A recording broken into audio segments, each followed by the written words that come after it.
네, 시의 특성에 대해서 한번 알아볼게요. 첫 번째는 시의 특성, 두 번째는 소설, 세 번째는 비문학, 네 번째는 문법, 뭐 이렇게 이제 기본 개념들을 좀 공부를 하시게 될 텐데, 일단은 시의 특성부터 한번 알아보도록 하겠습니다. 일단 시의 특성에는 크게 세 가지가 있고요. 첫째는 음악성, 둘째는 형상성, 세 번째는 함축성. 뭐 이제 순서는 바뀌어도 괜찮습니다만 음악성, 함축성, 형상성 이렇게 세 가지가 있어요. 일단 먼저 음악성. 음악성이라는 건 쉽게 말하면 운율이 있다는 얘기인데요. 운율은 리듬감이죠. 리무감 아니고요. 리듬감. 시작부터 오타. 리듬감. 그 다음에 뭐 가락이라고도 하고요. 그러니까 어떤 일정한 리듬이 느껴진다. 이런 게 이제 운율이에요. 그런데 이런 운율을 형성하는 요소, 운율의 종류가 세 가지가 있습니다. 음수율, 음보율, 음위율이라는 게 있고요. 음수율이라는 건 뭐냐면 글자 수에 따른 운율이에요. 그러니까 글자 수를 정확하게 맞춰서 운율을 형성하는 방법인데 대표적인 게 이제 7호조. 7글자, 5글자. 학교 종이 땡땡땡 어서 모이자. 그럼 7글자, 5글자죠? 선생님이 우리를 기다리신다. 이러면 7글자, 5글자입니다. 이렇게 7호조. 그 다음에 3, 4조. 3글자, 4글자를 맞추는 건데, 이거는 우리나라 사람이라면 누구나 아는 그 정몽주의 단심가 있지 않습니까? 이 몸이 죽고 죽어 3글자, 4글자죠. 100번 고쳐 죽어 3글자, 4글자죠. 이런 식으로 3글자와 4글자를 반복해서 운율을 형성하는 방법. 그 다음에 332조라는 게 있어요. 332조. 3글자, 3글자, 2글자. 이렇게 맞추는 게 이제 332조인데, 살얼이, 라따. 3글자, 3글자, 2글자죠. 청산에 살얼이, 라따, 3글자, 2글자예요. 이런 걸 이제 332조라고 하고요. 이렇게 글자 수를 일정하게 맞추는 운율을 음수율이라고 한다. 이렇게 알아두시면 되겠습니다. 그 다음에 두 번째는 음보율인데, 음보율은 끊어읽기에 따른 운율. 이렇게 보시면 돼요. 끊어읽기에 따른 운율 두 가지가 있는데 3음보와 4음보가 있습니다. 운율은 두 가지만 아시면 돼요. 그러니까 한 덩이를 3번에 끊어 읽으면 3음보, 4번에 끊어 읽으면 4음보라 그래요. 그래서 아까 했던 걸로 보면 살얼이, 라따. 이거는 한 덩이를 지금 3번에 나눠 끊었죠. 3, 3, 2 이렇게. 그래서 3음보라고 하고, 이 몸이 죽고 죽어 100번 고쳐 죽어. 이렇게 읽으면 한 덩어리를 4번에 끊어 읽었어요. 그래서 이걸 4음보라고 합니다. 이해되시나요? 그러니까 음보율을 가끔 쓰실 때 뭐 음절 이렇게 쓰시는 분도 있고 뭐 띄어쓰기 이렇게 하시는 분들이 있는데 그건 잘못된 거예요. 띄어쓰기라고 쓰시면 틀립니다. 끊어읽기에 따른 운율이라고 하시는 게 가장 정확해요. 왜냐면 4글자를 하더라도 4글자를 2글자씩 띄어서 쓸 수 있거든요. 하지만 4글자죠. 그죠? 그거를 한 덩이로 읽기 때문에 음보는 끊어읽기에 따른 운율이다. 이렇게 하시는 게 가장 정확합니다. 그 다음에 음위율은 뭐냐면 얘는 위치에 따른 운율인데요. 위치에 따른 운율. 그러니까 같은 위치에 같은 비슷한 단어를 사용해서 운율을 형성하는 방법. 대표적인 게 가군이 있습니다. 가군이라는 건 요새 그 힙합들이 좀 많이 나오고 있는데 그 랩할 때 보면 라임이라고 하죠. 끝에 오는 글자들을 좀 비슷하게 맞추잖아요. 그렇죠? 끝에 오는 글자들을 비슷하게 맞춰서 운율을 형성하는 거, 그걸 가군이라 그래요. 그래서 위치, 보통 이제 처음에 오는 글자를 맞추면 두운이라고 하고, 중간에 오는 글자를 맞추면 요운이라고 하고, 끝에 오는 글자를 맞추면 가군이라고 하는데, 두운이나 요운이 사용되는 경우는 흔치 않습니다. 대부분이 가군이에요. 그래서 끝에 오는 글자를 맞춰서 운율 형성, 가군, 요걸 알아두시면 되겠습니다.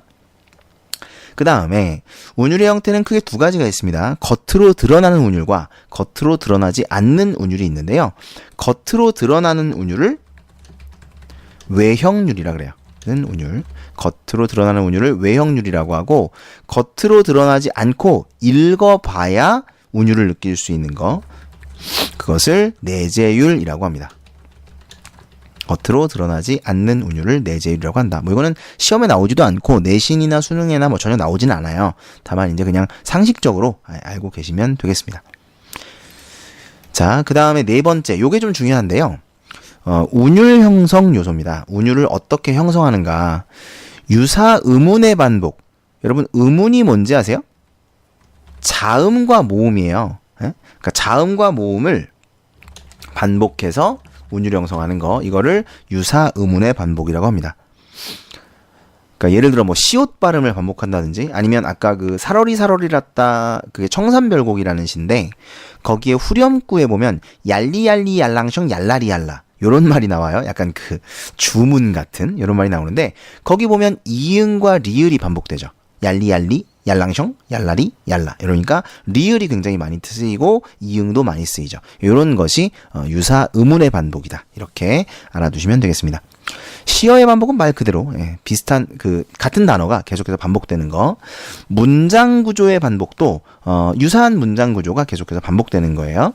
그 다음에 대꾸, 요걸 좀 잘 알아두셔야 되는데, 대꾸는 문장 성분의 대칭 구조, 요렇게 알아두셔야 됩니다.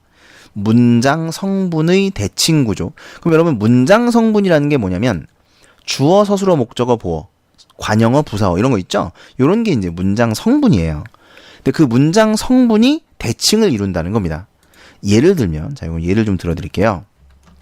예를 들어서 인생은 짧고 예술은 아름답다. 원래는 예술은 길다라는 문장이지 않습니까? 이걸 이제 살짝 바꿔봤어요. 인생은 짧고 예술은 아름답다. 이거는 그러면 대꾸법인가요? 네, 대꾸법이에요. 왜 대꾸냐면, 보세요. 인생은이 주어, 짧고가 서술어죠? 주어, 서술어. 예술은이 주어, 아름답다가 서술어예요. 그 주어, 서술어죠. 그러니까 주어, 서술어니까 어때요? 대칭을 이루고 있죠? 네, 그래서 얘는 대꾸법으로 볼 수 있습니다. 그러니까 이걸 내용으로 판단하시면 안 된다는 거예요. 인생은 짧고 예술은 길다, 짧다와 길다니까 반대되니까 대꾸, 이렇게 생각하시면 안 되고, 문장 성분을 따졌을 때 그 문장 성분이 정확하게 대칭을 이룬다, 그러면 대꾸법이다, 이렇게 판단을 해주셔야 된다는 겁니다. 아시겠죠? 그 다음에 5번째, 수미상관인데, 이거는 이제 많이 아실 거예요. 중학교 때도 많이 나왔어요. 네. 수미상관은 처음 연과 마지막 연을 유사하게 구성하는 방법, 이거를 수미상관식 구성이라고 하는데, 수미상관을 사용했을 때 우리가 얻을 수 있는 효과가 4가지가 있습니다. 첫 번째는 당연히 운율 형성이에요. 운율을 형성하고, 두 번째는 주제를 강조합니다. 반복되니까. 그 다음에 세 번째는 여운을 남기고, 네 번째는 시적 안정감, 뭐 구조적 안정감이라고 해도 되고 시적 안정감이라고 해도 되고, 어쨌든 안정감을 준다는 거예요. 이게 수미상관입니다. 이해되시죠? 자, 오른쪽에 있는 예문들을 한번 살펴보도록 할게요.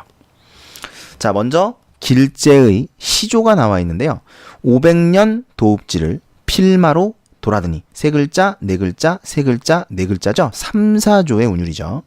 그 다음에 한 행을 전체로 읽을 때에는 500년 도읍지를 필마로 돌아드니, 그러니까 얘는 사음보의 형태라고 볼 수가 있겠습니다. 산천은 의구하되 인걸은 간대없네, 얘도 마찬가지고요. 그래서 3, 4조의 운율, 음수율은 3, 4조, 음보율은 4음보다, 이렇게 보시면 되겠고요. 그 다음에 두 번째, 김지아의 새봄을 보면 얘는 푸른 솔 좋아하다 보니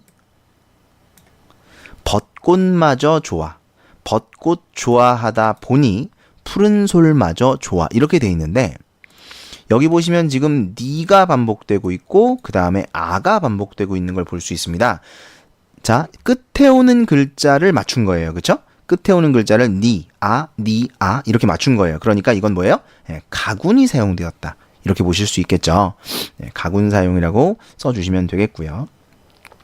그 다음에 한용운의 나룻배와 행인을 보죠. 이 나룻배와 행인은 나는 나룻배, 당신은 행인이에요. 그러면 얘 뭐가 쓰였어요? 그렇죠. 얘는 대꾸법이 쓰인 거죠. 나는 얘가 주어죠.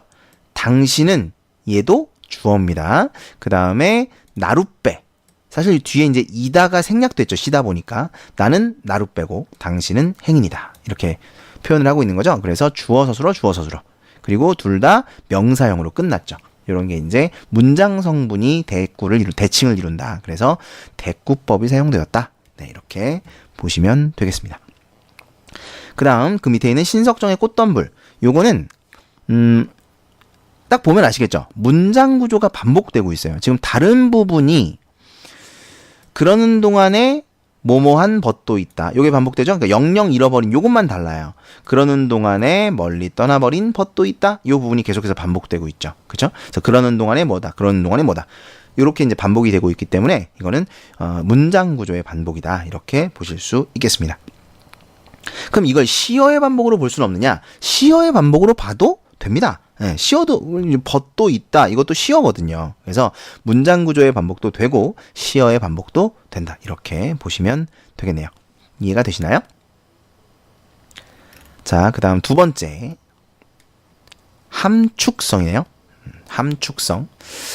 이 함축성이라는 건 하나의 단어가 원래 의미가 아닌 새로운 의미를 갖게 되는 겁니다. 새로운 의미. 그러니까 뭔가 다른 의미를 더 가지고 있다 이거예요. 우리가 함축이라고 하면 뭐예요? 한 가지가 아니라 여러 개를 이제 압축적으로 가지고 있는 걸 우리가 함축이라고 하잖아요. 그래서 새로운 의미를 갖게 되는 거. 이런 걸 함축성이라고 하는데 이 함축성은 대표적으로 비유 그리고 상징을 이야기합니다. 그러니까 비유와 상징을 통해서 시어가 함축성을 갖게 돼요. 근데 사실 이 비유와 상징 요 구별하는 거는요. 시험에 안 나와요. 수능에도 안 나오고 내신 때도 거의 안 나옵니다. 그러니까 그냥 기본적인 걸라고 생각을 해주시면 되고요. 비유라는 거는 이제 요거는 좀 아셔야 되는데 원관념을 보조관념에 빗대어 표현한다. 자, 원관념은 뭐고 보조관념은 뭐냐? 요건 좀 알고 계셔야 됩니다. 원관념이라는 건 원래 나타내고자 하는 거예요. 자꾸 못하죠. 원래 나타내고자 하는 대상을 원관념이라고 하고 그 다음에 보조관념은 빗대어 표현한 대상. 빗대어 표현한 대상을 이제 보조관념이라고 합니다. 자, 오른쪽에 예문을 한번 보세요. 강아지 같은 내 동생이에요. 그죠? 약간 그 느낌이 좀 안 좋을 수도 있지만 강아지는 귀여우니까 이걸 다른 단어로 바꾸시면 안 됩니다. 강아지 같은 내 동생인데 그러면 강아지 같은 내 동생이라고 했을 때 이 사람이 원래 나타내고자 하는 대상은 뭐죠? 지금 이 사람이 강아지에 대해서 얘기하려고 하는 거예요? 내 동생에 대해서 얘기하는 거예요? 그렇죠. 내 동생에 대해서 얘기하려고 하는 거잖아요. 그렇죠? 그러니까 여기서는 내 동생이 원관념인 거죠. 그렇죠? 그런데 그 원관념을 강아지라는 보조관념을 통해서 표현하고 있는 거죠. 이해되시나요? 그러니까 여기서 강아지는 사실 진짜 강아지를 가리키는 게 아니라 내 동생을 가리키는 게 되는 거예요. 그래서 강아지라는 단어가 원래의 의미, 강아지라는 의미가 아닌 작가가 의도한 내 동생이라는 의미를 갖게 되는 겁니다. 이해되시나요? 이런 게 이제 비유예요. 비유를 통해서 함축성을 가지게 되는 겁니다. 그런데 이때 중요한 게 있어요. 뭐냐면 비유에서는 원관념과 보조관념 사이에 반드시 공통적 속성이 존재해야 합니다.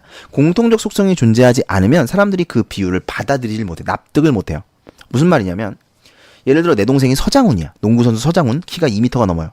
그런데 걔한테 병아리 같은 내 동생 이렇게 표현하면 상당히 납득이 안 되죠? 이해가 안 되죠? 왜 제가 병아리인데? 뭐 이런 반문을 하게 된단 말이죠. 그러니까 그런 것들이 공통적 속성이 없기 때문에 그래요. 그래서 공통적 속성을 가져야만 이 비유가 납득이 된다는 거죠. 그런 게 잘한 비유예요. 그래서 요 공통적 속성이 존재해야 한다. 이런 걸 좀 이해를 해 두시고요.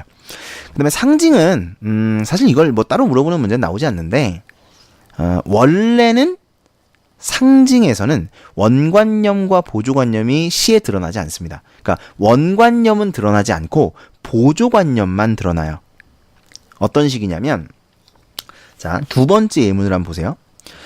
성북동 비둘기만이 번지가 없어졌대요. 이때 비둘기가 이제 상징이 쓰인 건데요. 사실 이 비둘기의 원관념이 지금 시에 안 나와 있죠?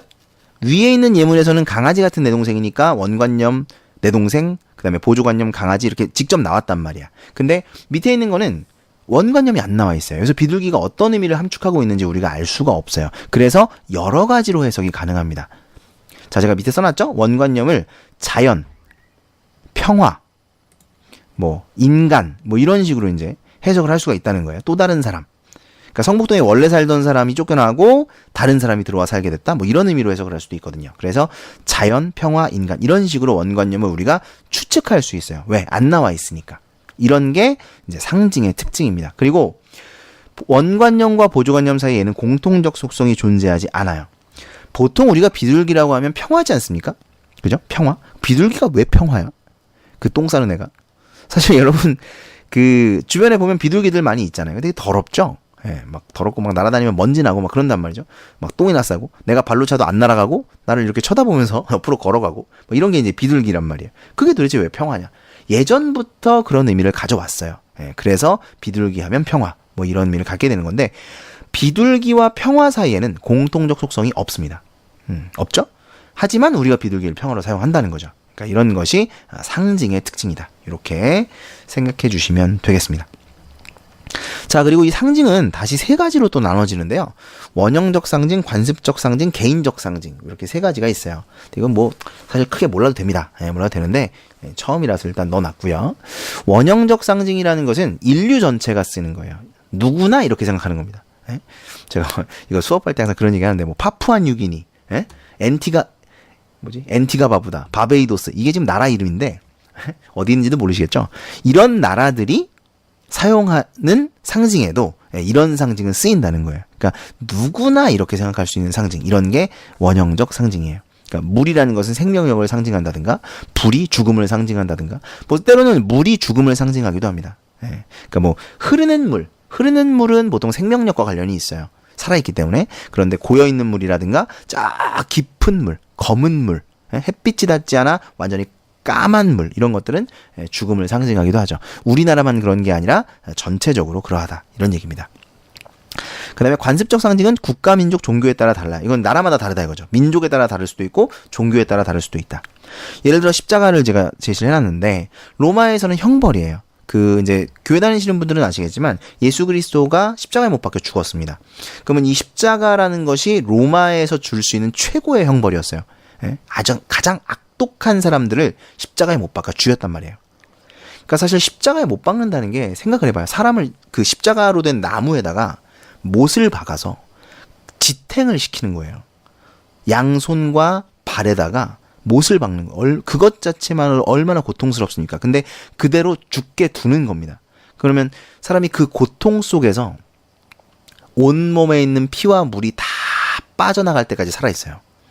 그게 다 빠져나가면 과다출혈로 죽는 거죠. 그때까지 사람을 살려두고 고통을 받게 하는 거예요. 그러니까 굉장한 형벌이죠.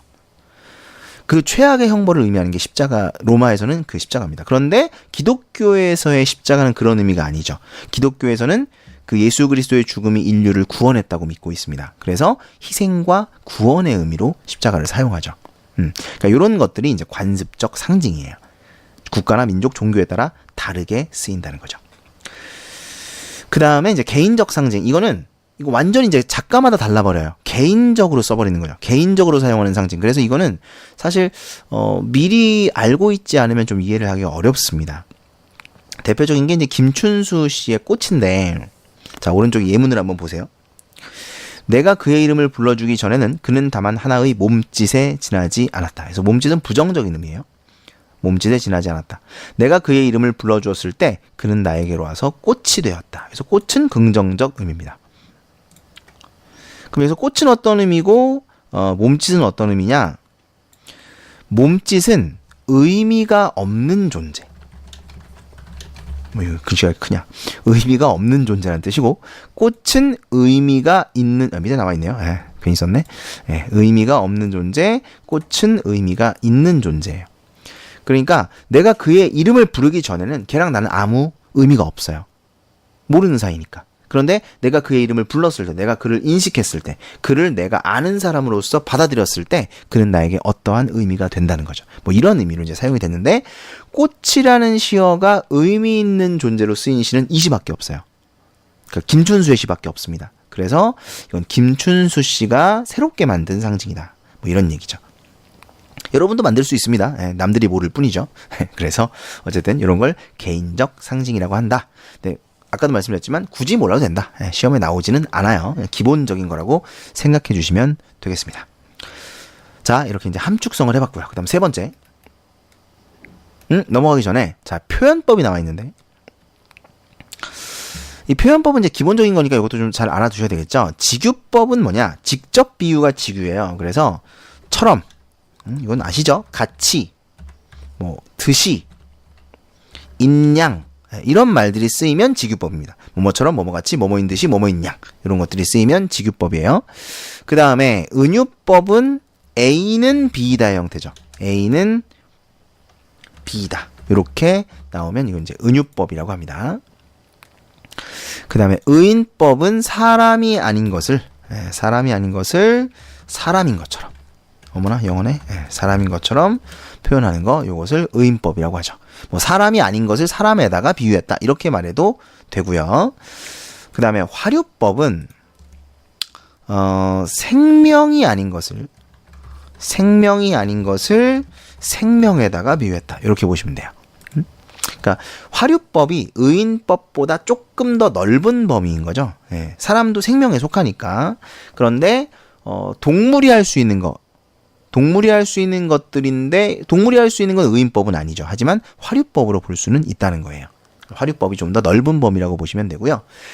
그 다음에 중요한 게 대유법인데, 이 대유법은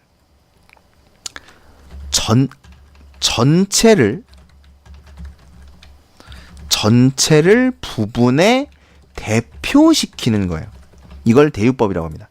그러니까 원관념이 전체예요. 보조관념이 부분인 거죠. 이해되시나요? 자, 예를 들면 이런 거예요. 일본군의 군홧발에 무궁화가 짓밟혔다. 뭐 이런 구절이 있다면, 이때 무궁화는 뭘까요? 그렇죠. 우리 민족을 얘기하는 겁니다. 근데 우리 민족을 가리킬 수 있는, 대표할 수 있는 단어들이 여러 개가 있어요. 뭐 태극기도 있고, 백의 민족도 있고, 뭐 한반도 이래도 되고, 아니면 뭐 어떤 시인이 사용한 백두에서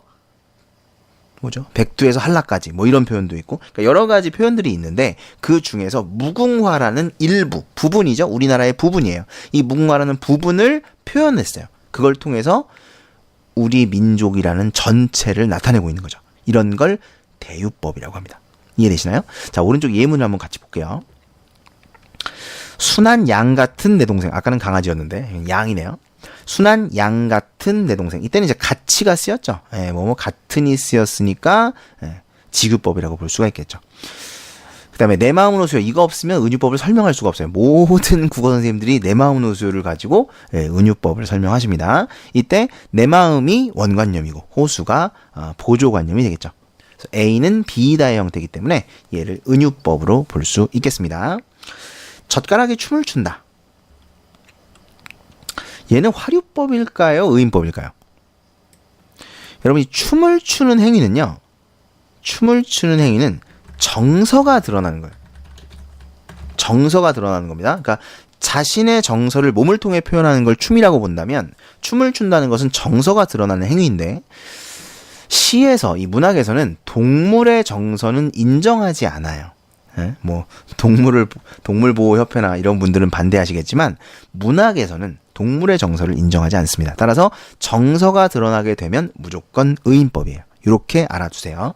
그래서 젓가락에 춤을 춘다는 의인법으로 보셔야 되고, 그 밑에 있는 목이 긴 메아리가 자맥질을 하는 곳, 자, 이거 같은 경우는 화류법으로 볼 수 있어요. 왜냐면 일단 목이 길다.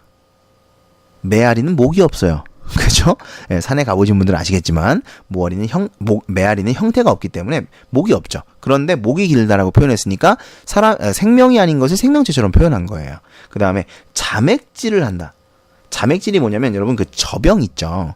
올라갔다 내려갔다. 물 위로 푹 했다가 물 속으로 푹 들어가는 거. 이런 걸 이제 자맥질이라고 하는데, 뭐 사람만 할 수 있는 건 아니죠. 돌고래도 잘합니다. 사람보다 잘해요. 저보다 잘해요. 그래서 이것은 화류법이라고 볼 수가 있겠죠.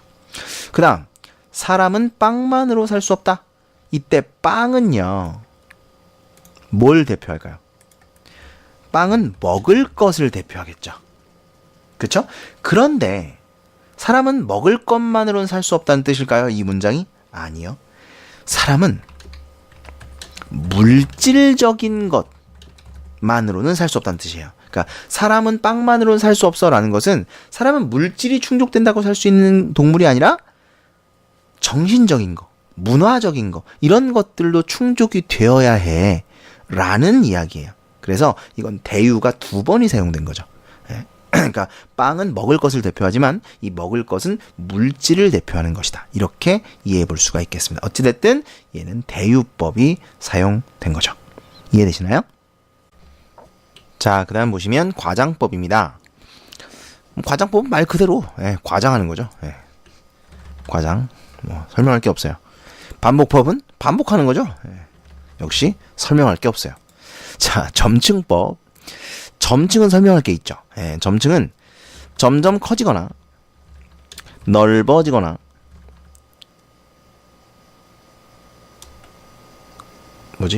커지거나 강해지는 거. 점점 커지거나 넓어지거나 강해지는 거. 이것을 점층법이라고 합니다. 반대는 뭘까요? 반대. 점강법이라 그래요. 점강법. 얘는 점점 좁아지거나 작아지거나구나. 작아지거나 좁아지거나 약해지는 거. 이것을 점강법이라고 합니다. 둘 다 알아두시고요. 영탄법. 얘도 설명할 게 없습니다. 감탄이죠. 영탄법입니다. 자, 오른쪽 예문을 한번 보세요. 눈물이 바다를 이룬다. 그렇게 울 수 있습니까? 사람이? 눈물이 바다를 이룬다. 과장법이겠죠? 산에는 꽃피네, 꽃이 피네, 갈봄 여름 없이 꽃이 피네. 꽃피네가 반복되고 있죠. 꽃이라는 단어와 피네라는 단어가 반복되고 있습니다. 반복법이 사용되고 있죠. 그 다음에 실록은 먼저 나의 눈을 씻고, 그 다음에 머리를 씻고, 가슴을 씻고, 나의 마음의 모든 구석을 써낸다. 이거는 정확하게 점층은 아니지만 어쨌든 좀 커지고 있죠? 커지고 있다는 느낌이 있어요. 그래서 점층법으로 볼 수 있고요. 그 다음에 영탄법이죠. 강조하기는 쉽습니다. 그 다음 보시면 자, 변화주기 서리법. 요거 중요합니다. 자, 서리법 중요한데요. 서리법은 당연한 이야기를 의문형으로 바꾸어 표현하는 거예요. 당연한 이야기를 의문형으로 바꿔 표현하는 걸 우리가 서리법이라고 합니다. 가끔 가다가 선생님들 중에 이거를 대답을 필요로 하지 않는 질문이다, 이렇게 가르치는 선생님들이 계신데요. 그건 잘못된 거예요. 예를 들어서 그녀는 지금쯤 그 거리를 걷고 있을까? 이런 문장이 있다고 쳐봅시다. 그러면 이 문장은 대답을 해달라는 얘기인가요? 대답을 요구하나요? 그렇지 않죠. 대답을 요구하지 않는 질문이에요. 하지만 이 문장은 서리법이 아닙니다. 왜냐하면 당연한 이야기가 아니거든요. 그녀가 그곳을 걷고 있는 것이 당연한 이야기가 아니기 때문에 이건 서리법이라고 볼 수가 없어요. 서리법은 당연한 이야기, 그러니까 내가 이미 그 답을 알고 있어야 되겠죠. 당연한 거니까 당연한 이야기를 의문형으로 바꾸어 표현하는 거, 이것을 서리법이라고 한다. 이렇게 알아두셔야 됩니다. 서리법은 중요하니까 꼭 이렇게 알아두세요. 다르게 알아두지 마시고 꼭 이렇게 알아두십시오. 그 다음 도치법은 뭐 쉽죠. 문장 어순을 바꾸는 거죠. 어순을 바꾸어 표현하는 것을 도치법이라고 하고요. 대꾸법은 아까 했네요. 그쵸? 문장 성분이 대칭 구조를 이루면 그것을 대꾸법이라고 합니다. 자, 중요한 거 나왔죠? 반어법과 역설법. 요건 굉장히 중요하죠. 학생들이 많이 헷갈리기 때문에 더 중요한데요. 자, 반어법을 여러분들이 판단하실 때는 반드시 이 단어를 기억하십시오. 의도와 표현이 반대다. 이렇게 꼭 기억을 해주세요. 그러니까 이게 반어법이니? 라고 누군가가 어떤 문제에서 물어본다면 여러분은 다른 걸 생각하지 않고 의도가 뭔데? 의도가 뭐지? 이렇게 접근을 하셔야 된다는 거예요. 그러니까 반어법이냐 아니냐는 의도가 뭔지를 파악을 하고 그 의도가 표현과 반대인지 아닌지를 파악하시면 돼요. 보통은 긍정과 부정이에요. 의도가 긍정이면 표현이 부정. 의도가 부정인데 표현이 긍정. 이러면 반어법이다. 이렇게 보시면 됩니다. 잘한다. 뭐 이런 거 있잖아요. 그러면 분명히 표현은 잘한다잖아. 그쵸? 그런데 의도는 분명히 부정이죠. 그럼 한 번쯤은 들어보셨을 거 아닙니까? 그죠? 의도는 부정이라는 걸 우리가 알 수 있어요. 표현은 긍정인데. 그래서 반어법이라는 거죠. 이해되시죠? 그래서 의도를 항상 생각을 하셔야 된다는 걸 꼭 기억해 주십시오. 그 다음에 역설 같은 경우는 이거는 표현상 앞뒤 표현이 모순되는 걸 역설법이라고 하는데, 자, 이거 알아두세요. 90%는 긍정 플러스 부정이에요.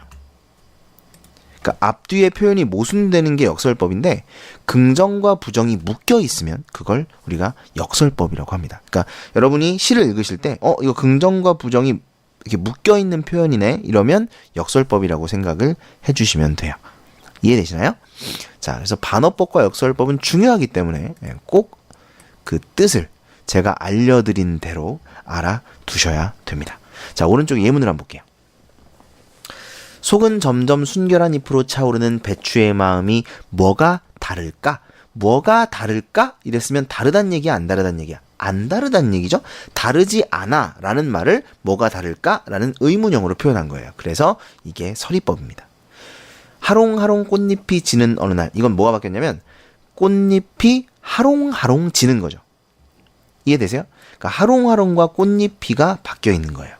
여기서 하롱하롱은 지는을 꾸며주는 거기 때문에 꽃잎이 하롱하롱 지는 어느 날 이렇게 써야 일반적이죠. 그래서 도치가 사용되었다. 나는 그늘이 없는 사람을 사랑하지 않는다. 나는 눈물이 없는 사람을 사랑하지 않는다. 이거는 위에 있는 문장과 아래에 있는 문장이 정확히 대칭을 이루고 있죠. 문장 성분이. 그런데요. 여러분, 이거를 지금 문장 구조의 반복으로 볼 수도 있나요? 네, 있습니다. 그러니까 이런 문장들은 문장 구조의 반복도 되고 대꾸법도 되는 거예요. 그래서 대꾸법과 문장 구조의 반복을 구별 없이 가르치는 선생님들이 있고 또 그걸 구별하지 않고 받아들이는 학생들이 있는데 이건 다른 겁니다. 일단 대꾸라는 거는요. 대칭이기 때문에 두 개예요. 세 개는 대꾸법이 아니에요. 세 개를 대꾸법이라고 하진 않습니다. 두 개여야 되고요. 그 다음에 문장 성분이 대칭이 되면 대꾸법인데 유사한 문장 구조의 반복은 예를 들어 여기서 나는 그늘이 전혀 없는 사람을 사랑하지 않는다. 나는 눈물이 없는 사람을 사랑하지 않는다. 이렇게만 하면 대꾸법은 아니에요. 전혀가 들어갔으니까. 하지만 문장 구조의 반복은 맞습니다. 약간 달라요. 대꾸법이 좀 더 명확하게 정확하게 대칭을 이루어야 된다. 이렇게 생각해 주시면 될 것 같아요. 그 다음에 한 줄의 시는커녕 단 한 권의 소설도 읽은 바 없이. 이거는 시인의 입장에서 봤을 때 한 줄의 시는커녕 단 한 권의 소설도 읽은 바가 없어. 그럼 이 사람은 잘하고 있어요? 잘못하고 있어요? 이 시인의 입장에서 봤을 때는 이 사람은 잘못하고 있는 거죠. 문학을 사랑하지 않는 사람인 거죠. 높은 자리에 올라 이처럼 훌륭한 비석을 남겼다. 이 훌륭한 비석은 의도가 부정이라고 봐야 돼요. 비꼬는 거예요. 그래서 표현은 훌륭하다고 했으니까 긍정이지만 의도가 부정이기 때문에 얘는 반어법으로 볼 수 있습니다. 그럼 의도를 어떻게 파악하느냐에 따라서 여러분이 이걸 반어를 파악할 수 있냐 없냐의 차이가 나는 거예요. 이 부분을 보고 의도가 부정임을 파악해낼 수 있다면 이걸 반어법을 찾아낼 것이고 그렇지 않다면 표현법을 찾아내기가 좀 어려우실 거예요. 그래서 연습이라는 게 필요한 겁니다. 그 다음에 결별이 이룩하는 축복. 결별은 긍정이에요, 부정이에요? 어떤 분들은 결별을 긍정으로 보시는 분들도 있더라고요. 뭐 사랑은 구속이야, 뭐 이러면서 이별이 긍정이다, 뭐 이렇게 하시는 분들도 있는데 우리 일반적으로 갑시다. 일반적으로 결별은 부정이죠. 그 다음에 사랑은 긍정이고, 그래서 결별은 부정인데 그것을 축복이라고 말했으니까 얘는 긍정이죠. 그래서 앞뒤 표현이 모순되는 긍정 플러스 부정의 형태죠. 그래서 얘는 역설법으로 보실 수 있겠습니다. 이해되시죠? 자, 그 다음 네 번째, 발상 및 표현. 여러분, 발상 및 표현을 따로 가르치는 교재나 선생님들이 잘 없으세요. 잘 없는데 저는 이걸 꼭 합니다. 왜냐면 학생들이 이 문제 나왔을 때 되게 어려워해요. 단순히 표현법이라고 생각하시면 틀려요. 발상 및 표현과 표현법은 좀 다른 거거든요. 자, 그래서 발상 및 표현에는 어떤 것들이 있는가를 제가 제시를 해놨어요. 주객전도가 있어요. 첫 번째, 주객이 전도된 표현. 이건 뭐냐면 주체와 객체가 뒤바뀐 겁니다. 자, 무슨 말이냐면 예를 들어서 제가 재수할 때 수학 공부를 진짜 열심히 했어요. 진짜 제가 재수를 할 때 정말 공부를 열심히 했는데 그때 90%가 수학이었습니다. 진짜 열심히 공부했어요. 정말 많이 공부했습니다. 그런데 제가 재수 안 했을 때랑 점수가 똑같이 나왔어요. 진짜 이게 제가 어처구니가 없어가지고 그래서 제가 그런 얘기를 했어요. 수학이 나를 싫어한다. 수학은 나를 선택하지 않았다. 뭐 이렇게 이제 표현을 했는데 이런 게 주객전도예요. 사실은 수학이 나를 선택하지 않은 게 아니라 내가 수학을 잘 못하는 거죠. 그렇죠? 그러니까 주체는 나예요, 사실. 객체가 수학입니다. 그런데 이걸 거꾸로 표현한 거예요. 주체가 난데 나를 객체인 것처럼 수학이 나를 좋아하지 않는다. 이렇게 표현을 한 거죠. 그런 게 주객전도예요.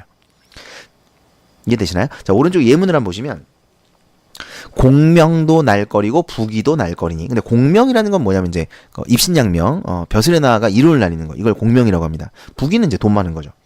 그런데 공명이 나를 멀리하고 부귀도 나를 멀리한다. 이렇게 표현을 한 건데 실제로는 내가 공명과 부귀를 멀리하고 자연 친화를 하고 있는 거거든요.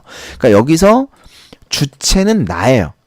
객체가 공명과 부귀인데 이걸 거꾸로 표현하고 있는 겁니다. 그래서 이런 걸 주객전도된 표현이라 그래요. 이거 실제로 시에 있는 거예요. 공명도 날거리고 부귀도 날거리니 그 상춘곡이라는 시에 나오는 거고요. 그래서 제가 이제 예문으로 제시를 한 거고 이런 식으로 이제 표현이 된 게 주객전도입니다. 그 다음에 4번을 먼저 할게요. 언어유희. 언어유희는 말장난입니다. 말장난. 이거 이제 요즘에 그 아재 개그라 그러죠? 아재 개그. 그래서 뭐 제가 어릴 때는 이런 게 되게 많았는데 꺼져 이러면 내가 촛불이냐 꺼지게 뭐 요런 거. 지금 뭐 소름이 돋죠? 이런 것들이 이제 언어 유희입니다. 말장난인데요. 그러니까 꺼지라는 단어의 동의미의 그러니까 꺼져가 여러 가지 의미가 있지 않습니까? 그 의미를 이제 혼동해서 장난하고 있는 거죠. 오른쪽에 예문을 보시면 네 서방 왔다. 서방인지 남방인지. 그러니까 사실은 서방할 때 서방의 이 서자는 글서자예요. 글을 읽는 서방 그 남편을 얘기하는 건데 이분은 지금 이거를 서방을 서자를 그 선역서자로 생각을 하는 거죠. 그래서 선역서자 남역남자 서쪽 남쪽 할 때 서방인지 남방인지 뭐 이렇게 이제 쓰고 있는 거죠. 이런 것들이 이제 말장난이에요. 언어유희입니다. 나중에 이제 들어가시면 언어유희도 종류가 한 3가지 돼요. 그거는 나중에 배우시게 될 겁니다. 어쨌든 이런 걸 언어유희라고 합니다. 자, 그 다음에 중요한 게 객관적 상관물과 감정이입이에요. 이거 진짜 중요하거든요. 객관적 상관물이 뭐냐면 객관적 상관물은 사실 그러니까 원리 원칙대로 말씀을 드리면 시에 사용된 모든 자연물을 우리가 객관적 상관물이라고 볼 수가 있어요. 그런데 그 중에서 특별하게 선생님들이 얘들아 요게 객관적 상관물이 쓰였다 요렇게 콕 찍어서 말하는 것들이 있어요. 그게 어떤 것들이 있냐면 여러분이 그걸 아셔야 되는데 어떤 것들이 있냐면 화자의 처지와 대비되는 소재거나 화자의 정서를 심화시키는 소재 이런 것들을 선생님들이 콕 찍어서 객관적 상관물이라고 가르쳐 주세요. 아시겠니? 그러니까 여러분은 요거라고 알고 계시면 돼요. 화자의 처지와 대비되는 소재거나 화자의 정서를 심화시키는 소재를 객관적 상관물이라고 한다. 이렇게 생각해 주시면 돼요. 그런데 그러한 객관적 상관물들 중에 그러니까 시에 사용되는 모든 자연물들 중에서 특별히 화자의 정서와 그 대상의 정서가 동일한 경우가 있어요. 그 경우를 우리는 감정이입이 사용되었다라고 말합니다. 자, 그러니까 객관적 상관물이 좀 더 넓은 범위인 거예요. 그렇게 이해를 하시면 돼요. 그러니까 시에 사용된 모든 소재는 객관적 상관물이에요.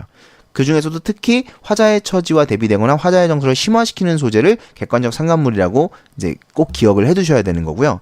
그 중에서 특히 화자의 정서와 대상의 정서가 동일한 경우를 감정이입이라고 하는데 여러분 제발 부탁드리는데 감정이입을 뭐 화자의 감정을 대상에 집어넣었다. 화자의 감정이 이입되었다. 이렇게 알아두지 마시고 화자의 정서와 대상의 정서가 동일하면 감정이입이다. 이렇게 좀 알아두세요. 그러면 절대로 안 틀려요. 그렇게 안 하니까 틀려요. 그러니까 여러분이 감정이입을 찾으실 때는 뭐 이 대상에 화자의 감정이 들어갔나? 안 들어갔나? 이렇게 할 필요가 전혀 없어요. 화자의 정서가 뭐지? 파악하고 대상의 정서는 뭐지? 파악한 다음 같은지 안 같은지만 보시면 된다고요. 그렇게 하면 감정이입을 절대 안 틀리는데 자꾸 이걸 뭘 집어넣네 어쩌네 이 짓거리를 하니까 틀리는 거예요. 아시겠니? 네. 그래서 제발 이 감정이입만큼 제가 아까 얘기했던 반어 역설 이런 거랑 감정이입 이런 거는 제가 알려드린 대로 요 정의대로 제발 기억하세요. 그래야 여러분이 안 틀립니다. 아시겠죠? 객관적 상관물은 화자의 처지와 대비되는 소재거나 화자의 정서를 심화시키는 소재. 뭐 몇 개 더 있긴 해요. 뭐 화자의 정서를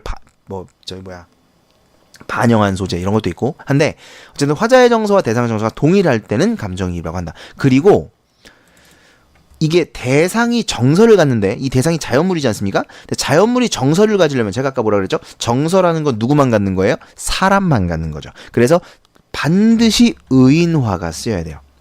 의인화가 쓰이지 않으면 감정이입이 아니에요. 이것도 알아두세요.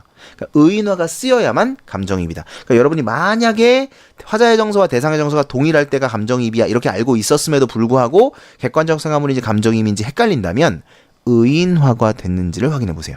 의인화가 되지 않았으면 감정이입이라고 볼 수가 없습니다. 그래서 걔는 객관적 상관물로 보셔야 돼요. 아시겠죠? 이 두 가지를 꼭 기억해 두시기 바랍니다. 그리고 제가 지금 여기는 안 썼는데 사실은 발상 및 표현에 몇 가지가 더 있어요. 그 중에서도 특히 역설과 반어도 이게 역설과 반어는 원래 표현법이에요. 그런데 역설과 반어도 발상 및 표현으로 보기도 합니다.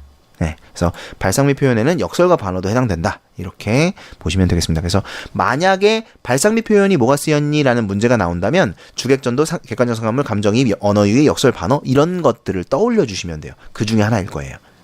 아시겠죠? 그 외에도 몇 가지가 더 있겠지만 오늘 그때 가서 설명을 드리고 대략적으로 이 정도를 알아두시면 되겠습니다. 세 번째는 형상성인데요. 이 형상성이라는 거는 우리가 시라는 건 보통 표현하고자 하는 주제가 형체가 없는 것들입니다. 예를 들어서 이별의 정한. 이별의 슬픔을 표현하고자 해요. 그런데 그걸 그냥 뭐 이별에서 슬퍼 이렇게 말하면 다른 사람들에게 와닿지 않거든. 그래서 이걸 좀 더 와닿게 하기 위해서 구체적 대상의 속성을 활용해서 구체적으로 표현하는 겁니다. 그러니까 쉽게 말하면 심상인데요. 여러분 심상 뭔지 아시죠? 그러니까 어떤 감각을 활용했느냐 이런 거거든요. 그걸 수능에서는 모의고사에서는 심상이라는 단어는 쓰지 않습니다. 대신 감각적 이미지라는 말을 써요. 그래서 감각적 이미지라는 용어를 알아두셔야 되고 시각, 청각, 후각, 미각, 촉각 뭐 요거는 이제 배우신 대로 이러한 감각적 이미지들이 있어요. 그 다음에 두 번째는 감각의 전인데 이건 공감각적 심상을 얘기하는 건데 마찬가지로 공감각적 심상이라는 단어는 사용하지 않습니다. 감각의 전이라는 단어를 사용해요. 그래서 이걸 알아두셔야 되고요. 자, 예문을 통해서 한번 알아볼게요. 두 번째 있는 예문을 보시면 접동, 아우레비 접동. 이게 접동새가 우는 소리예요. 네, 접동새가 접동 이렇게 운다. 그래서 접동새의 소리를 통해서 드러냈으니까 이거는 청각적 이미지가 활용된 거죠. 세 번째, 물새알은 간간하고 짭조름한 미역 냄새. 이 미역 냄새니까 후각적 이미지가 사용됐겠죠. 그렇죠? 근데 짭조름하니 사실은 이게 미각이지 않습니까? 근데 이게 우리가 그런 거 있잖아요. 냄새를 맡으면 짠 냄새가 있죠? 네, 짠 냄새가 있어요. 그래서 이거를 어떻게 볼 것인가 선생님들에 따라 좀 다르긴 합니다. 요거는. 근데 일반적으로는 그냥 후각적 이미지로 봐요. 네, 짠 냄새가 있다라고 인정을 하고 그래서 이거는 미각이라기보다는 후각적 이미지다. 이렇게 볼 수 있습니다. 이거를 후각 말고 공감각적 이미지로 볼 수도 있는데 일반적으로는 후각으로 보니까 이제 그렇게 알아두시고요. 그 다음에 그 밑에 보시면 불현듯 아버지의 서늘한 옷자락을 느끼는 것은 그래서 이제 서늘한 옷자락이 촉각적 이미지가 되겠죠. 그 다음에 이제 첫 번째와 마지막에 있는 예문은 공감각적 이미지로 볼 수 있어요. 감각의 전이라는 거죠. 자, 일단 첫 번째 걸 먼저 볼게요. 구름이 하나 새빨간 노을에 젖어 있었다. 이거는요, 지금 두 가지가 사용됐는데, 새빨간 노을. 이것만 보면 이건 시각이에요. 시각적 이미지. 이거 시작이 아니고 시각적 이미지가 사용된 겁니다. 이렇게 볼 수 있는데, 그런데, 구름이잖아요. 그죠? 구름은 우리가 눈으로 볼 수밖에 없어요. 만져볼 수도 없고 눈으로 보는 건데 그 구름이 젖어 있었다 그랬어요. 그러니까 이거는 시각을 눈으로 봐야 알 수 있는 건데 마치 그것을 만져봐서 알 수 있는 것처럼 시각을 촉각으로 바꿔서 표현하고 있는 거죠. 그래서 이런 걸 공감각적 이미지, 감각의 전이라고 합니다. 좀 더 구체적으로는 이제 시각의 촉각화 라고 하는 거죠. 그 다음에 마지막에 있는 것도 마찬가지인데 금으로 타는 태양의 즐거운 울림이에요. 자, 이 감각의 전이를 보실 때는 이 사람이 원래 나타내고자 하는 것이 무엇인가를 먼저 생각을 하셔야 돼요. 그러니까 얘가 나타내고 싶은 건 울리는 거예요, 태양이에요? 원래 태양이죠. 그죠? 원래 태양입니다. 그러니까 태양이 원래 나타내고 하는 대상이에요. 근데 그것이 우리는 그 태양을 눈으로 볼 수밖에 없거든요. 사실 눈으로도 잘 못 보지만 태양. 근데 어쨌든 햇살 같은 거 눈으로 볼 수밖에 없는 건데 그걸 마치 울림, 들을 수 있는 것처럼 표현했다는 거예요. 그러니까 원래는 시각을 통해서 우리가 느낄 수밖에 없는 것인데 그것을 들을 수 있는 것처럼 청각으로 느끼는 것처럼 표현했다는 거죠. 그래서 이걸 시각의 청각화라고 합니다. 이해되시나요? 그러니까 중요한 것은 원래 나타내려고 하는 대상이 어떤 감각인가, 그리고 그것을 어떤 감각으로 바꾸었는가, 이걸 생각하셔야 됩니다. 그래서 태양의 즐거운 울림 이러면 시각으로 원래 봐야 되는데 그걸 마치 청각으로 느낄 수 있는 것처럼 표현했다. 그래서 시각의 청각화다. 이렇게 보시는 겁니다. 이해되시나요? 네. 그래서 이게 감각의 전이다. 형상성이다. 이렇게 알아두시면 되겠습니다. 복합 감각은 넘어갑니다. 요거는 이제 모르셔도 되고요. 그 다음에 이제 시적 화자와 시적 대상, 요게 나와 있는데요. 이거는 되게 기본적인 거예요. 일단 시적 화자는 뭐냐면 시 속에서 말하는 사람입니다. 작가와 화자는 달라요. 네, 다른 거라고 보셔야 됩니다. 그러니까 시인이 자기의 이야기를 그냥 쓰는 경우도 있죠. 분명히 있지만 여러분이 문제를 푸실 때는 작가라는 대상과 화자라는 대상을 좀 구별해서 생각을 하실 필요가 있어요. 설사 그것이 화자 자신의 이야기, 작가 자신의 쓴 이야기를 쓴 것이라 할지라도 화자와 작가를 좀 구별해서 생각을 하셔야 됩니다.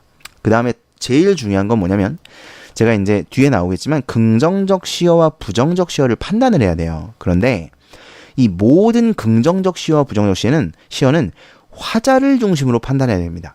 그러니까 여러분이 생각했을 때 이게 긍정이다, 이게 부정이다 이렇게 판단하는 게 아니고 화자가 이걸 긍정으로 보고 있다, 화자가 이걸 부정으로 보고 있다, 이걸 생각하셔야 돼요. 그러니까 예를 들면 죽음. 우리가 보통 죽음하면 부정이잖아요. 그렇죠?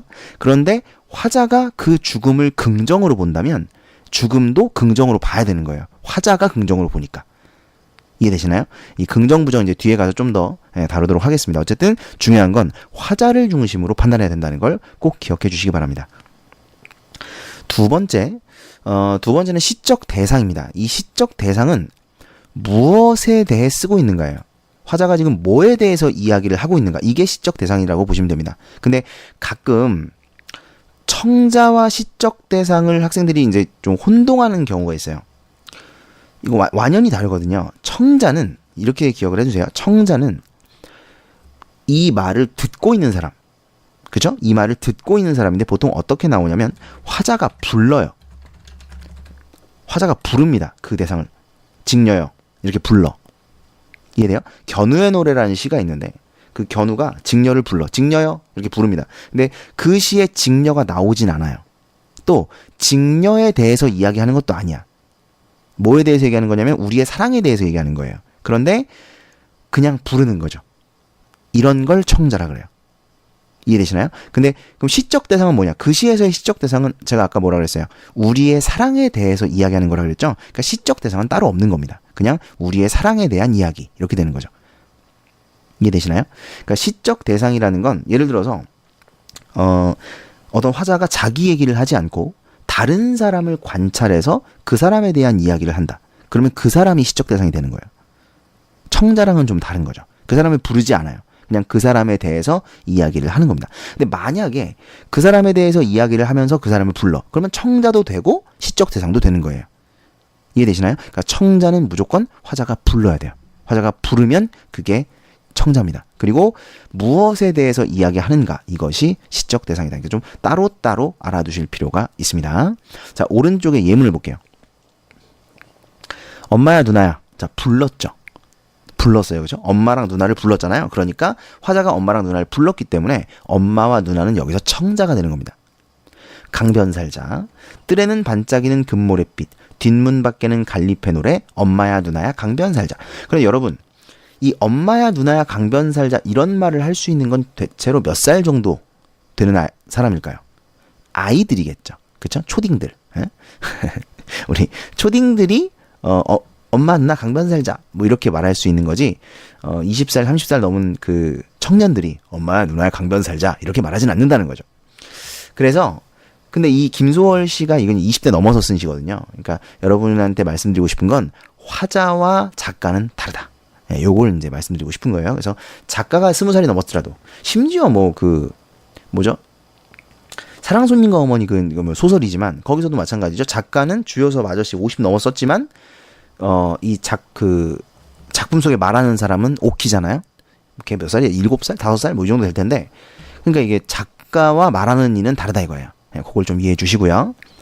두 번째 예문을 보시면 고은 씨의 머슴대길이라는 시입니다. 그런데 세터 관전인의 머슴대길이는 상머슴으로 누룩도야지 한 마리 번쩍 들어 도야지 우리에 넘겼지요. 그러니까 힘이 세단 얘기죠. 돼지, 도야지는 돼지인데 돼지를 번쩍 들어서 돼지 우리로 넘긴데 이거 얼마나 힘이 센 거예요.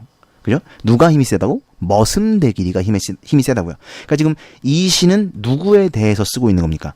머슴대길이에 대해서 쓰고 있는 거죠. 이해되시죠? 그래서 이 머슴대길이가 시적 대상인 거죠. 머슴대길이에 대해서 시를 쓰고 있으니까 얘가 시적 대상인 거예요. 그야말로 도야지 먹다는 소리도 후딱 넘겼지요. 밥때가 늦어도 투덜댈 줄 모르고 누가요? 머슴대길이가요. 이른 아침 동네길 이슬도 털고 잘도 치워 훤히 가리마 놨지요. 청소도 잘해요. 누가? 머슴대길이가. 그러나 낮보다 어둠에 빛나는 먹눈이었지요. 요거는 잘 모르시던데 이 먹눈이 뭐냐면 글을 안다는 뜻이에요. 글을 아는 사람을 우리가 사람 이걸 먹눈이라고 합니다. 그러니까 우리가 글을 모르는 사람을 까막눈이라고 하거든요. 예, 글을 아는 사람은 먹눈이라고 불러요. 이게 지금 배경이 일제강점기라서 그 머슴들, 그러니까 머슴들이면 사실 그 당시에 천민들이었잖아요. 물론 일제강점기 때는 신분이 폐지되긴 했습니다. 하지만 여전히 그 뿌리가 남아 있었죠. 천민과 평민과 양반의 뿌리가. 그런데 그 천민들, 평민들은 사실 글을 아는 사람이 별로 없었어요. 예? 뭐 글을 알 필요도 별로 없었고. 그런데 얘는 글을 아는 사람이었다 이거죠. 그래서 머슴대길이에 대해서 이야기를 하고 있고 그래서 시적 대상이 머슴대길이다라는 것을 이해해 주시면 되겠습니다. 자, 그 다음에 세 번째 시상전개 방식. 참고로 말씀드리면 얼마 전에 이거 테스트를 봤었어요. 2학년 학생들 테스트를 봤는데 시상전개 방식을 문제로 냈더니 이걸 몰라. 그러니까 이거 그만큼 학생들이 잘 모르면서 문제를 풀고 있는 거예요. 예? 시상전개 방식이 뭔지도 모르면서 시상전개 방식으로 뭐 적절하지 않은 것은 이런 문제를 풀고 앉아 있다는 거죠. 예? 그러니까 그러지 마시고 꼭 알아두십시오. 시상전개 방식은 어떤 것인가? 시상이 뭐냐? 간단합니다. 시상이라는 건 시인의 생각이에요. 내용, 시의 내용, 시인의 생각 이런 거죠. 그러니까 시상이 어떻게 전개되느냐. 다시 말하면 시인의 생각이 어떤 방식으로 전개되고 있는가. 이런 걸 얘기하는 건데요. 되게 많아요. 되게 많습니다. 대표적인 거 몇 가지만 좀 골라놨어요. 첫 번째, 기승전결. 이 기승전결은 보통 한시에서 많이 사용돼요. 한시에서 많이 사용되고요. 한시는 이제 나중에 배우시겠지만 고전시가 종류 중에 하나예요. 기라는 것은 일어남, 일어날 기자. 승은 이어갈 승, 이어간다 이거죠. 그러니까 처음에는 정서가 어떻게 일어나는지를 써요. 무엇을 봤더니 내가 이런 정서가 든 거야. 그러면 그 무엇을 본 거, 그 본 걸 그대로 쓰는 겁니다. 그 다음에 거기서 느껴지는 정서가 이제 그 다음에 나와요. 이어가는 거죠. 그 다음에 전은 전환이에요. 여기서 한번 정서를 이 내용을 뒤집습니다. 뭐냐면 왜 이런 얘기를 하지? 이런 생각이 들 정도로 내용을 확 뒤바꿔 버리는 거예요.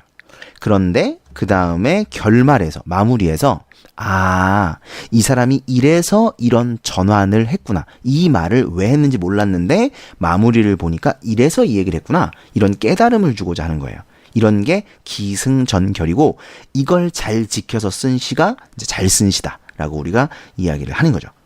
보통 이런 게 기승전결입니다. 이렇게만 말씀드리면 아마 잘 모르실 건데 자, 오른쪽에 예문을 한번 볼게요.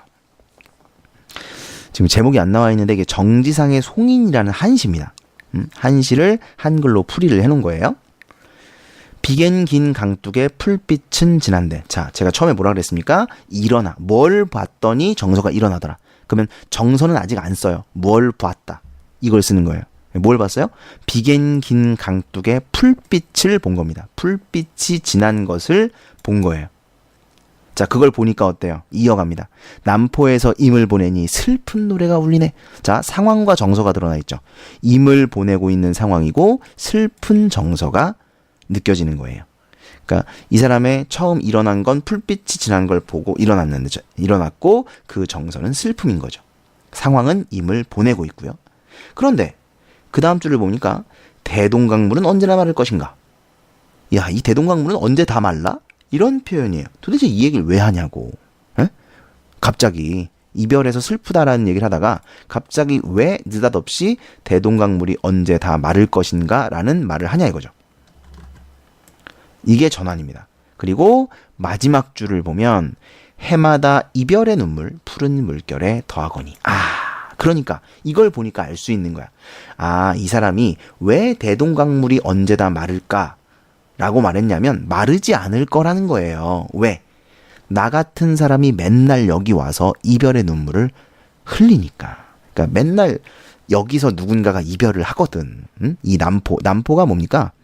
배 떠나는 곳이잖아요. 그러니까 옛날에는 이제 보통 뭐 비행기가 있는 것도 아니고 요새는 공항에서 많이들 이별하시잖아요. 그쵸? 뭐 미국으로 유학을 간다는 둥 이짓거리 하면서 이제 많이 거기서 헤어지지만 옛날에는 이제 배를 타고 헤어지는 경우가 많았죠. 그래서 여기서 이제 배를 떠나 보내면서 임을 태워 보내면서 이별의 눈물을 흘리기 때문에 대동강물이 마르지 않는구나라는 깨달음을 얻는 것이죠. 그러니까 이 시를 처음에 읽는 사람들은 이 마지막 부분을 보면서 무릎을 치는 거예요. 이래서 얘가 대동강물은 언제나 마르려는가라는 말을 했구나라고 깨닫게 되는 거죠. 요런 게 이제 기승전결입니다. 이해가 되시나요? 자, 두 번째는 다시 왼쪽으로 가셔서 시간의 흐름에 따른 시상전개. 이거는 이제 시간이 흘러가는 대로 공간의 이동, 공간이 바뀌는 거, 시선의 이동. 화자가 무엇을 바라보고 있는가. 요거에 따라서 시상이 전개되기도 합니다. 그 다음에 세 번째. 이건 아까 했죠. 수미상관. 수미상관은 사실 이게 그러니까 여러 가지에 들어가는 거예요. 그 시상전개 방식에도 들어가고 아까는 제가 발상미 표현이라 그랬죠. 그냥 표현 방식에도 들어가요. 수미상관은 표현 법은 아니지만 표현 방식. 그래서 수미상관식 구성이라고 보통 이야기를 하는데 이 수미상관을 활용하는 것도 이제 시상전개 방식이라고 볼 수 있습니다. 자, 오른쪽에 예문을 보시면 먼 산 청운사 낡은 기와집. 청운사를 바라보고 있죠. 네, 청운사 낡은 기와집. 그리고 산은 자하산에 쌓인 쌓이는 건 아니고 이제 쌓였던 눈이 녹는 거, 요걸 보고 있는 거죠. 느릅나무 속잎 피어나는 12구비를, 그러니까 산이 12구비로 되어 있죠. 청노루를 바라보고 있죠. 어머나, 청노루 맑은 눈에 도는 구름, 그 눈에 있는 구름까지 바라보고 있는 겁니다. 그러니까 이건 뭐냐면 시선의 이동에 따른 시상전개인데 요거는 좀 더 구체적으로 원경에서 근경으로의 이동이다. 요렇게 이야기를 합니다. 그러니까 시선의 이동에도 근경에서 원경이 있고 원경에서 근경이 있고 그러면 그냥 시선의 이동도 있고 그래요. 얘는 먼 거리에서 가까운 거리로 시선 이동하고 있다. 왜냐면 생각을 해보세요. 이 사람이 지금 청로로 눈에 있는 구름을 바라볼 정도면 굉장히 클로즈업을 한 거죠. 그쵸? 처음에는 뭐였는데 저 멀리서 그 청운사를 바라보고 있었잖아요. 저 멀리서 산 이런 걸 바라보고 있다가 가까이 가서 청노루 그리고 청노루 눈 안에 있는 구름을 바라보고 있는 거죠. 그래서 원경에서 근경으로의 시선 이동이다. 이렇게 이야기를 합니다. 자, 여기까지가 이제 기본적인 개념들이었어요. 네 번째는 뭐냐면 큰 네 번째죠. 시감상법인데요. 다섯 번째 같은데. 네 번째 맞구나. 이상하다. 네, 맞네요. 자, 네 번째. 시감상법. 이건 뭐냐면 여러분들이 처음 만나는 시 있죠. 처음 만나는 시를 어떻게 접근할 것인가에 대한 이야기입니다. 수능이 점점 쉬워지고 있고 문학은 계속해서 쉽습니다. 이제 작년 수능, 그러니까 2017년도 수능이 약간 어려웠죠. 근데 그 어려운 것은 비문학이 어려워졌기 때문이에요. 문학은 어려워지지 않았습니다. 그러니까 물론 문학도 약간 어려졌어요. 그 지문 하나가 비문학이랑 연계돼서 나오면서 약간 길어지긴 했어요. 그런데 그런 형태는 예전에도 많이 나왔던 형태입니다. 대신 물론 이제 모의고사 할 때 제가 말씀드리겠지만 그 비문학이 예전에는 보기로 주어졌었어요. 근데 그 보기를 좀 더 길게 하고 지문 안에 넣은 것 뿐이에요. 그러니까 그렇게 어려워진 건 아닙니다. 근데 약간 아주 약간 어려워졌다면 비문학은 굉장히 많이 어려워졌거든요. 근데 아무튼 그래서 문학은 그렇게 어려워지지 않았다. 여전히 쉽다. 이런 맥락에서 볼 수 있는데 그렇다 할지라도 우리가 모르는 시가 나올 수 있어요. 그럼 그 모르는 시들을 어떻게 접근할 것인가? 이것에 대한 이야기입니다. 자, 여러분이 이 방법은 숙지를 하시면서 시 문제를 풀 때마다 이걸 좀 보셔야 돼요. 처음에는. 왜냐하면 숙지가 안 된 상태이기 때문에 여러분 이거 까먹거든요. 하면. 그래서 이걸 계속 다시 보면서 시 문제를 풀고 또 보고 시 문제 풀고 또 보고 시 문제 풀고 이런 식으로 좀 반복해서 연습을 하셔야 됩니다. 그러면 나중에 가면 여러분 이제 모르는 시가 나오더라도 척척척척 이제 해결을 해낼 수가 있게 돼요. 자, 어떻게 하는 거냐? 처음에는 제목을 봅니다. 제가 작가 파악도 써놓긴 했는데 진짜 중요한 건 제목이에요. 제목.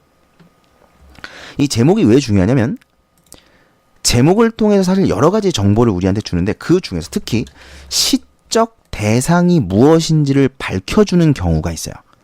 그 경우에는 굉장히 중요해요. 왜 그러냐? 왜 그게 중요하냐? 자, 오른쪽에 예문을 한번 보세요. 이것은 소리 없는 아우성. 저 푸른 해원을 향하여 흔드는 영원한 노스텔지어의 손수건. 이 밑에 더 있습니다. 근데 제가 지금 제목을 빼놨어요. 왜냐면 이 시를 아시는 분들도 계실 텐데 모르시는 분들은 이것이 뭐예요? 이것이 뭔지를 알 수가 없어요. 이 시에 지금 나와 있는 걸로 보면 노스텔지어의 손수건이죠. 그 정도 찾아내셨으면 잘 찾으신 겁니다. 근데 정확하게 이것이 무엇인지는 이 시의 처음부터 끝까지를 다 봐도 안 나와요. 근데 제목이 뭐야? 제목이 아시는 분들은 아시죠? 깃발입니다. 그러니까 제목이 깃발이에요. 그러니까 이것이 깃발이란 말이야. 근데 이것이 깃발이라는 걸 알 수 있는 건 제목밖에 없어요. 다른 걸 보고는 알 수가 없어. 이해되세요? 그러니까 이런 경우들이 있단 말이에요. 그러니까 제목에 시적 대상을 주고 심지어 그 안에 내용 안에는 그걸 언급을 안 하는 경우들이 종종 있습니다. 그래서 아까 머슴대길이 같은 경우도 그랬죠? 머슴대길이 제목이 머슴대길이었거든요. 그러니까 우리가 제목을 보면 이게 시적 대상이 얘구나 이거구나 이렇게 바로 파악을 하고 시를 바라볼 수 있기 때문에 일단 처음에는 제목을 보시는 거예요. 사실 작가 같은 경우는 이제 작가를 많이 알면 보면 도움이 되긴 하는데 또 작가들도 사실 다 똑같은 작품을 쓰는 건 아니거든요. 김영란 같은 시인도 순수시를 썼던 사람이지만 저항시도 썼고 그래서 작가를 보는 것은 꼭 도움이 된다 이렇게 말하기는 좀 어렵습니다. 아무튼 간에 시적 대상이 나오는 제목 이런 것들은 좀 잘 파악을 해주셔야 된다. 두 번째, 화자와 시적 대상을 파악해야 된다. 그런데 화자는 보통 뭘로 드러나냐면 나 또는 우리로 드러나게 돼요. 보통 나 아니면 우리예요. 그래서 나나 우리가 있는지를 찾아주시는 겁니다. 그리고 나나 우리의 이야기를 하고 있는지를 파악해 주시는 거예요. 이해되시죠? 근데 나나 우리가 없는 경우도 있어요. 화자가 직접 겉으로 드러나지 않는 경우도 존재합니다. 또 시적 대상을 파악해 주라 그랬는데 시적 대상도 없는 경우 되게 많아요. 그냥 화자가 지 얘기하는 경우 이런 경우는 시적 대상이 따로 없습니다. 그러니까 화자도 드러나는 경우 드러나지 않는 경우가 있고 시적 대상도 드러나는 경우 드러나지 않는 경우가 있습니다. 그래서 그거를 일단 있는 경우에는 파악을 해주시는 거예요. 이해되시죠? 있는 경우에 파악을 해줘라. 그 다음에 사실 여기 이제 단계가 좀 섞여서 나오긴 했는데 읽어야 되겠죠. 이제 읽으면서 사실은 4단계 상황 정서 태도를 파악하는 거거든요. 읽으면서 화자의 상황 정서 태도와 시적 대상의 상황 정서 태도 이게 따로예요. 따로입니다. 따로 이걸 파악을 해주시는 겁니다. 그래서 화자의 상황은 뭔지, 대상의 상황은 뭔지 이게 문제에 보면 예전에 그런 문제들이 굉장히 유행했었어요. 수능에서 뭐냐면 다음 중 화자의 상황으로 적절한 거 그러니까 화자의 상황을 물어봐요. 그래놓고 시적 대상의 상황을 선택지에 줍니다. 그러면 애들이 어쨌든 시에 나와 있으니까 맞다고 생각하는데 그건 화자의 상황이 아니라 대상의 상황이죠.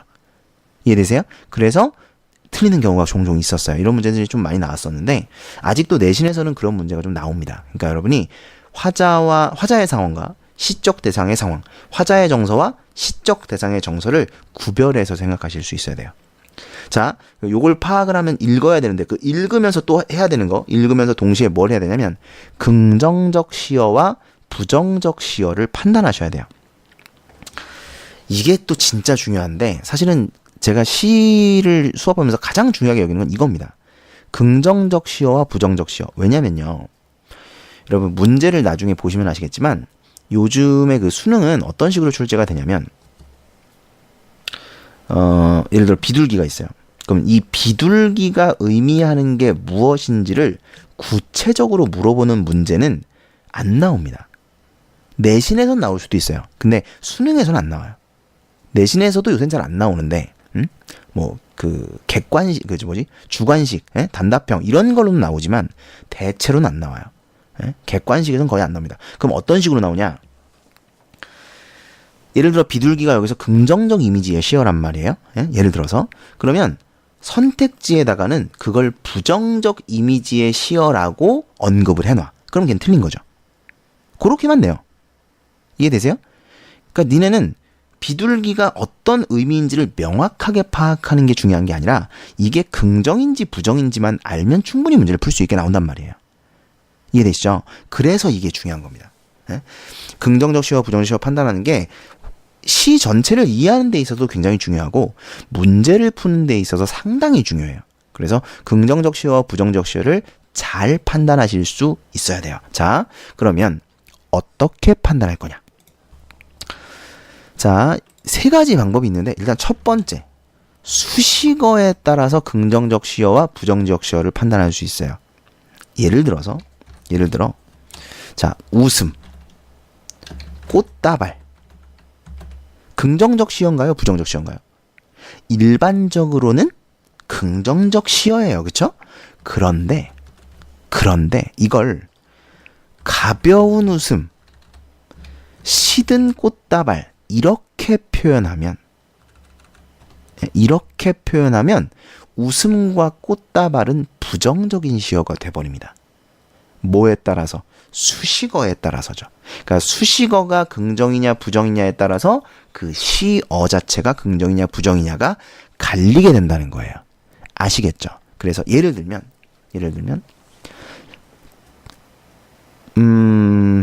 찬란한 이별. 물론 이런 건 역설입니다. 역설인데 이 사람이 정말로 그러니까 역설이라 할지라도 이 사람이 이별을 어쨌든 긍정으로 바라보고 있다는 거죠. 이해되세요? 아까 얘기했던 결별이 이룩하는 축복 있잖아요. 이것도 역설법이죠. 하지만 화자는 결별을 긍정으로 바라보고 있는 거예요. 그러니까 결별을 부정으로 보시면 안 되는 거죠. 그 시에서는. 이해되십니까? 예. 그러니까 이건 약간 다른 예를 들었네요. 제가 결별이 이룩하는 축복 같은 경우는 이건 서술어에 따라 달라지는 거예요. 이건 두 번째 건데 아무튼 간에 가벼운 웃음, 시든 꽃다발 이런 경우에는 수식어가 긍정이냐 부정이냐에 따라서 대상의 긍정 부정이 나눠진다. 이렇게 생각을 해주시면 됩니다. 자, 두 번째는 서술어에 따라서. 서술어 예를 들어 껍데기는 가라 이런 게 있어요. 사지 말고 가라. 예. 껍데기는 가라. 화자가 뭐라 그랬죠? 가라 그랬어요. 꺼지래요. 그러면 껍데기는 긍정이야 부정이야? 부정인 거죠. 알맹이는 남고 껍데기는 가라. 예. 신동엽 씨의 시죠. 껍데기는 가라. 여기서 껍데기는 부정이 되는 겁니다. 왜? 서술어가 가라니까요. 이해됩니까? 이별에게로 가자. 자, 이별에게로 가자. 이별이 필요해. 이렇게 말하면 이별은 긍정이에요 부정이에요? 이별이 필요하다 그랬으니까 이별에게로 가자 그랬으니까 화자가 원하는 거죠. 아까 얘기했죠? 화자의 입장에서 파악을 하는 거예요. 너네가 이별이 싫다고 이별이 부정인 게 아니에요. 화자가 원하니까 그건 긍정이 되는 겁니다. 이해되시죠? 그래서 수식어에 따라 서술어에 따라 긍정 부정을 판단할 수 있어야 되겠습니다. 이렇게 두 가지만 알아두세요. 자, 요렇게 하는 거예요. 시를 파악할 때 처음에 제목을 보고요. 그 다음에 화자와 시적 대상을 체크해 주시고 동그라미 쳐서 체크하고 그 다음에 걔네들의 상황 정서 태도를 파악하면서 읽어가는데 읽어가는 과정 속에서 긍정 부정을 판단하면서 읽는다. 됐습니까? 네, 이렇게 생각해 주시면 되겠습니다. 자, 오른쪽에 백석의 여승을 한번 보죠. 자, 제목이 여승이에요. 그죠? 예, 제목이 여승입니다. 여승은 합장하고 절을 했다. 여승은 뭔지 아시죠? 예, 여자 승려. 가지취의 내음새가 났대요. 가지취가 뭐냐면 풀이에요. 그러니까 풀 냄새가 났다는 거거든요. 그 여승한테서 났겠죠? 풀 냄새가 났다. 쓸쓸한 낯이 옛날같이 늙었대요. 자, 쓸쓸한 낯. 얼굴이에요, 낯은. 얼굴이 쓸쓸해 보이는 거죠. 그러니까 화자가 이 여승을 바라보는데 느껴지는 정서는 쓸쓸함이네요. 나는 불경처럼 서러워졌죠? 서러움. 화자의 정서.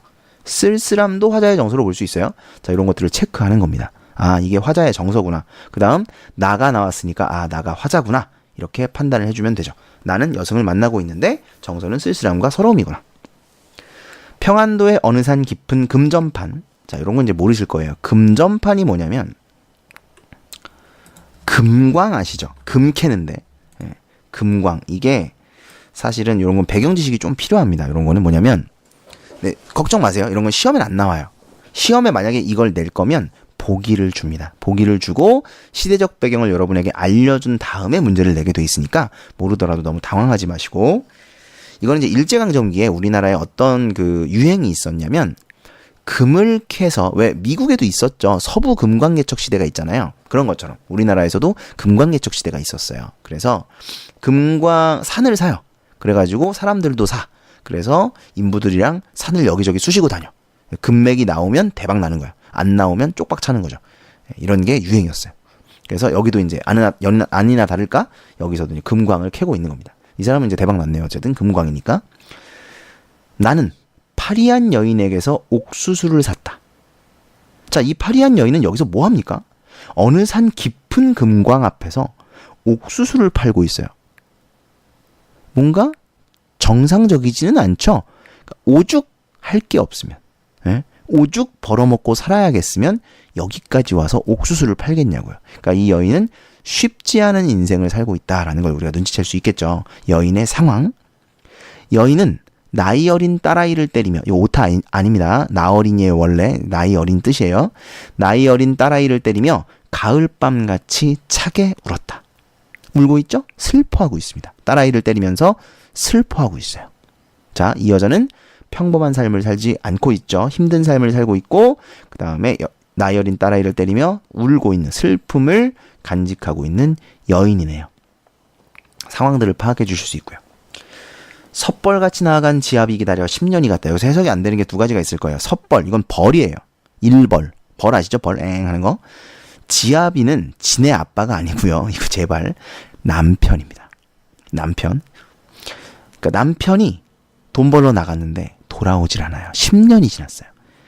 이 얘기를 했더니 다 애들이 바람났네 이렇게 얘기를 하는데 그게 아니고요. 이것도 이제 배경 지식이 좀 필요한데 이건 일제강점기를 배경으로 하고 있어요. 그래서 이 남자는 아마 어디 가서 끌려가서 죽었거나 잡혀갔거나 했을 겁니다. 아무튼 간에 10년 동안 남편이 돌아오지를 못해요. 지아비는 돌아오지 않았고, 어린 딸은 도라지꽃이 좋아 돌무덤으로 갔다. 아까 여인이 딸아이를 때리고 있었죠? 근데 이게 막 좋아서 때리는 게 아니에요. 차게 울면서 때리고 있었어요. 그런데 그 아이가 도라지꽃이 좋아 돌무덤으로 갔대요. 이건 무슨 뜻이에요? 돌무덤 위에서 도라지꽃을 캐고 있다는 뜻은 아니겠죠. 그죠? 아, 도라지꽃 좋아? 막 이러면서 캐고 있는 건 그게 아니라 죽었다는 얘기죠. 도라지꽃은 또 무슨 색깔입니까? 보라색 아니에요. 보라색. 우리나라에서 보라색은 죽음을 상징하죠. 이건 좀 알아두셔야 돼요. 소나기 배우셨죠? 소나기에도 나옵니다. 에? 보라색. 난 보랏빛이 좋아. 그러더니 죽었잖아요. 그죠? 그래서 이 보라색은 죽음을 상징해요. 그래서 어린 딸은 도라지꽃이 좋아 돌무덤으로 갔다. 그러니까 이 어린 딸이 아파요. 예, 이것도 이제 배경 지식인데 이거는 모르셔도 됩니다. 아픈데 정신을 잃고 자다가 죽을까봐 아이를 때리는 거예요. 근데 그게 너무 가슴이 아파서 울고 있는 겁니다. 예, 사실은 몰라도 되지만 어쨌든 딸이 죽었어요. 지아비는 돌아오지 않고 딸은 죽었어요. 그러니까 이 여인은 뭐예요? 혼자가 됐죠. 좀 기구하지 않습니까? 산꿩도 서럽게 울은 슬픈 날이 있었다. 이거 아까 살짝 나왔을 텐데 산꿩이 서럽게 우는 게 아니죠. 누가 서럽죠? 화자가 서러운 거예요. 화자가 서러우니까 산꿩의 울음도 서럽게 들리는 겁니다. 그러니까 산꿩의 정서가 서러움이죠. 화자의 정서도 서러움이에요. 따라서 여기서 뭐가 쓰인 거예요? 그렇죠. 감정이입이 사용되고 있는 겁니다. 예. 그러니까 이렇게 찾으시는 거예요. 화자의 정서 찾고 대상의 정서 찾아서 똑같냐 안 똑같냐 이렇게 보시는 거죠. 근데 여기서 분명히 화자의 정서도 서럽고 산꿩도 서러워하고 있고 그러니까 감정이입이다 이렇게 보시는 거죠. 산꿩도 서럽게 울은 슬픈 날이 있었다. 산절의 마당 뒤에 여인의 머리카락이 눈물방울처럼 떨어진 날이 있었다. 뭐 하고 있는 거예요? 여자가 머리 깎고 있는 거죠. 왜 머리 깎아요? 절에서 왜 머리를 깎아? 중이 되려고 하는 거죠. 그럼 이제 여기까지 보시면 아마 이해가 되실 거예요. 1년에 있는 이 여승이 지금 이건 현재죠. 근데 이 여승을 보면서 옛날에 이 여승의 과거를 나아가 회상하고 있는 거예요. 처음에 금전판 앞에서 만났을 때 옥수수 팔고 있었는데 그때 딸아이가 있었지. 근데 딸아이는 죽었고 남편은 집 나가서 돌아오지 않자 이 여자는 정말 인생의 어떤 회한을 느끼고 머리를 깎고 중이 되었던 그 날을 떠올리고 있는 겁니다. 이해되시나요? 자, 그러니까 지금 누구 얘기하고 있죠? 여승 얘기하고 있죠? 여승이 시적 대상입니다. 제목에서 보시다시피 시적 대상이에요. 그리고 그 여인의 이야기를 나가 하고 있죠. 그러니까 나는 화자예요. 그러니까 화자도 있고 시적 대상도 있는 거죠. 화자의 상황은 여승을 만나서 여승의 삶을 회상하고 있는 거고, 여인의 상황은 딸은 죽고 남편은 집 나가서 돌아오지 않아 여승이 되었고 지금은 풀냄새가 날 정도로 오래 이 절에 있었던 거죠.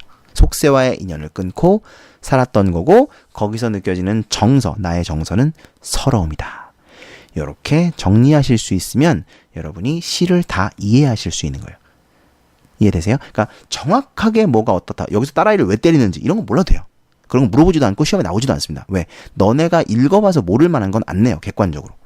대신 나와 있는 것들은 충분히 파악을 해주셔야 되거든요. 그거를 연습한다고 생각을 하시면 되겠습니다.